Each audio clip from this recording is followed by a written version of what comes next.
E classes podem te tentar a fazer herança através da palavra-chave extends, e as hierarquias dessas classes tendem a causar uma série de problemas em uma aplicação JavaScript. Quais problemas são esses? A herança clássica tem um sério problema de acoplamento. Quando você cria uma subclasse, você está criando uma classe que é dependente da implementação da classe pai. Se você modificar a classe pai, ela pode quebrar a implementação de uma quantidade enorme de classes descendentes. Quer ver um outro problema? Eu vou remover todo esse código e vou inserir uma classe A que contém um método first. E esse método vai retornar 1. Ele vai retornar quando eu escrever return corretamente, que ainda não rolou. Aqui abaixo eu vou inserir um método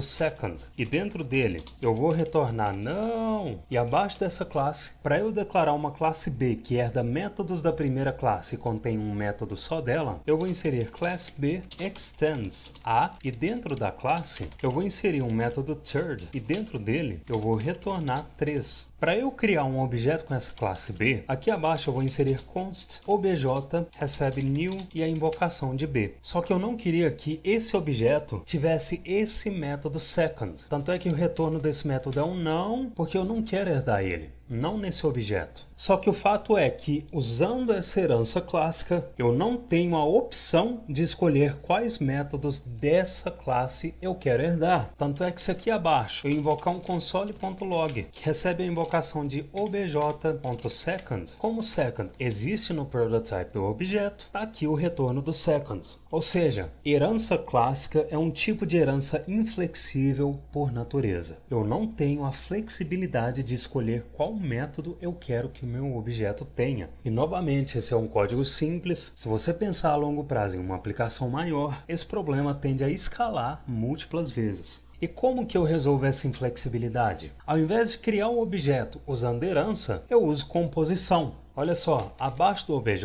ao invés de criar uma classe com 2 métodos, eu vou inserir uma const A, que recebe um objeto, e dentro desse objeto, para declarar o método first, eu vou inserir first, e dentro dele vou retornar 1. Eu posso fazer a mesma coisa para declarar os outros 2 métodos. Então aqui abaixo eu vou inserir uma const B, que recebe um objeto, e dentro desse objeto eu vou inserir o second, e dentro dele vou retornar essa string, e para declarar o método third, eu vou inserir uma const C, que recebe um objeto, e dentro desse objeto eu vou inserir third, e dentro dele eu vou retornar 3. Por que que eu fiz isso? Eu fiz isso porque agora, ao invés de criar um objeto em que eu não posso selecionar muito bem os métodos que ele vai ter, eu posso criar uma const obj que recebe um objeto, e dentro desse objeto eu posso criar as combinações de métodos que eu quiser. Se eu quiser que esse objeto tenha um método first, tenha um método third, mas não tenha um método second, eu vou executar spread operator A para que as propriedades do objeto A sejam espalhadas aqui dentro do obj,